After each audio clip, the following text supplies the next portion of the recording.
Sir ದೆಹಲಿಯಿಂದ ಹೊರಟಿದ್ದಾರೆ ಯಡಿಯೂರಪ್ಪನವರು ವಿಜೇಂದ್ರ ಎಲ್ಲರೂ ಕೂಡ ಎಷ್ಟೊತ್ತಿಗೆ ಭೇಟಿ ಆಗ್ತಾರೆ? ನನಗೆ ಗೊತ್ತಿಲ್ಲಪ್ಪ, ಕೇಳ್ತೀನಿ. ನನಗೆ ಏನು ಕೆಲಸ, ಇನ್ನೊಂದು ಏನೇನಾಗಿದೆ ನನಗೆ ಗೊತ್ತಿಲ್ಲ, ಮಾಹಿತಿ ಇಲ್ಲ. ಮಾಹಿತಿ ಇಲ್ಲದ್ರೆ ನಾನು ಯಾವುದೂ ಮಾತಾಡೋಕ್ಕಾಗೋದಿಲ್ಲ. ಮತ್ತೆ ನಾನೇನು ಚಿಕ್ಕ ಹುಡುಗ ಅಲ್ಲ. ದೆಹಲಿಯಿಂದ ಹೋಯ್ತಾ ಇರ್ತಾರೆ, ಬರ್ತಾ ಇರ್ತಾರೆ. ರಾಜ್ಯಾಧ್ಯಕ್ಷಲ್ವಾ, ನಮಗೇನು ಮಾರ್ಕೆಟ್ ಇರ್ತದೆ, ಅವ್ರಿಗೆ ಮಾರ್ಕೆಟ್ ಇರೋದು. ಹಾಗಾಗಿ ಅವ್ರ ಕೆಲಸ ಅವ್ರು ಮಾಡ್ತಾ ಇದ್ದಾರೆ, ಪ್ರಾಮಾಣಿಕವಾಗಿ ಮಾಡ್ತಾ ಇದ್ದಾರೆ. ಆಮೇಲೆ ಏನಾಗಿದೆ ತಿಳ್ಕೊಂಡು ಆಮೇಲೆ ನಾನು ನಮಗೇನು ಜವಾಬ್ದಾರಿ ಕೊಟ್ಟಿದ್ರೆ ನಾವು ಅದನ್ನು ನಿಭಾಯಿಸ್ತೀವಿ. ಸಿಗುವಂತ ಅವಧಿಯಲ್ಲಿ ನೀವು ಓಡಾಡ್ಬೋದಾ ಸರ್ ತುಮಕೂರು? ಯಾಕಂದ್ರೆ ತುಂಬಾ ದೊಡ್ಡದು. ಆಯ್ತು, ಅದು ಏನು ಮಾಡೋದು. ತುಮಕೂರು ನನಗೆ ಹೊಸ್ತೇನಲ್ಲ. ತುಮಕೂರು ಯಾವುದೇ ರಾಜಕಾರಣಿ ಇನ್ನು 6 ತಿಂಗಳು ಓಡಾಡೋದು, ನಾನು 1 ತಿಂಗಳಲ್ಲಿ ಓಡಾಡ್ಬೋದು. ನಂದೇ ಬೇರೆ ಸ್ಟೈಲು, 24x7. ಕೆಲವರು ಬೆಳಿಗ್ಗೆ 9-10 ಗಂಟೆ ಮೇಲೆ ಶುರು ಮಾಡ್ತಾರೆ, ನಾನು 10 ಗಂಟೆ ಒಳಗಡೆ ಅರ್ಧ ಕೆಲಸ ಮುಗಿಸಿರ್ತೀನಿ. ಹಾಗಾಗಿ ಮುದ್ದನ್ಮೇಗೌಡರು ಅವರು ಪಾದರಸ್ತಂಥ ವ್ಯಕ್ತಿಗಳು, ದೊಡ್ಡ ಬುದ್ಧಿವಂತರು.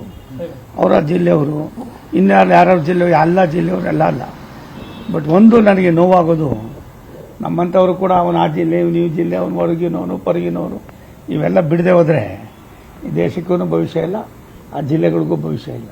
ಸುಮನ್ ಅವರು ತುಂಬಾ ಆಪ್ತರಿದ್ದಾರೆ ಸರ್ ತುಮಕೂರಲ್ಲಿ. ತುಂಬಾ ಅಲ್ಲ ರೀ, ಲಕ್ಷಾಂತರ ಜನ ಇದ್ದಾರೆ. ನನಗೆ ಒಂದು ಜಾತಿಗೆ ಸೀಮಿತ ಇಲ್ಲ. ನಾನು ಧ್ವನಿ ಇಲ್ಲದ, ಆಸರೆ ಇಲ್ಲದ ಎಲ್ಲ ವರ್ಗದವರಿಗೂ ಕೂಡ ನಾನು ಕೈಲಾಗಿದ್ದು ಒಳ್ಳೆಯ ಸೇವೆಯನ್ನು ಮಾಡಿದ್ದೀನಿ. ಅವ್ರು 100 ವರ್ಷ ಮಾಡೋದನ್ನ ನಾನು 3 ವರ್ಷದಲ್ಲಿ ಮಾಡ್ತೀನಿ. 3 ವರ್ಷದಲ್ಲಿ ಮಾಡೋದನ್ನ ನಾನು 3 ತಿಂಗಳಲ್ಲಿ ಮಾಡ್ತೀನಿ. ಅವ್ರು 3 ತಿಂಗಳಲ್ಲಿ ಮಾಡೋದು 3 ದಿವಸದಲ್ಲಿ ಮಾಡ್ತೀನಿ. ನಾನು ನಮ್ದು ಈ ಥರದ ಇದು ನಮ್ಮದು ಬಿಡುವಿಲ್ಲದ ಕಾರ್ಯಕ್ರಮ. ಹರಿಯೋ ನೀರು ಯಾರು ತಲುಪಿಸ್ಬೇಕು, ಸ್ವಚ್ಛವಾಗಿರೋದು ಆಗಬೇಕು, ಮತ್ತೊಂದು ಆಗಬೇಕು, ಬಟ್ಟೆ ಒಗೆಯೋದಕ್ಕೇನು, ಸ್ನಾನ ಮಾಡೋಕ್ಕೇನು, ಅಡುಗೆ ಮಾಡೋಕ್ಕೇನು, ಪಾತ್ರೆ ತೊಳೆಯೋಕ್ಕೇನು, ಕುಡಿಯೋಕ್ಕೇನು, ಎಲ್ಲಕ್ಕೂ ಕೂಡ ಅದೇ ನೀರು ಉಪಯೋಗಿಸೋದು. ಅದರ ವಿವಿಧ ಹಂತದಲ್ಲಿ ಅದನ್ನು ನಾವು ಉಪಯೋಗಿಸ್ಕೋತೀವಿ. ಹಾಗೆ ರಾಜಕಾರಣನೂ ಕೂಡ ಅದೇ ರೀತಿಯಾಗಿ ನಿಂತ ನೀರೆಲ್ಲ ಹರಿಯೋ ನೀರು.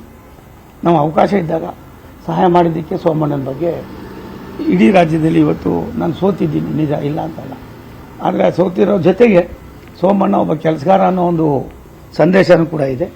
ಅದನ್ನು ಜನಗಳು ತಿಳಿಸೋಣ, ಆಮೇಲೆ ಏನಾಯ್ತದೆ ಸರ್. ಇದೆಲ್ಲ ಹೊರತುಪಡಿಸಿ ಬೆಂಗಳೂರಿನಲ್ಲಿ 7% ಟ್ಯಾಕ್ಸ್ ಜಾಸ್ತಿ ಮಾಡಿದ್ದಾರೆ, ಪ್ರಾಪರ್ಟಿ ಟ್ಯಾಕ್ಸ್. ಒಂದು ಶಿವಕುಮಾರ್ ಅವರು ದೂರದೃಷ್ಟಿಯ ನಾಯಕರು,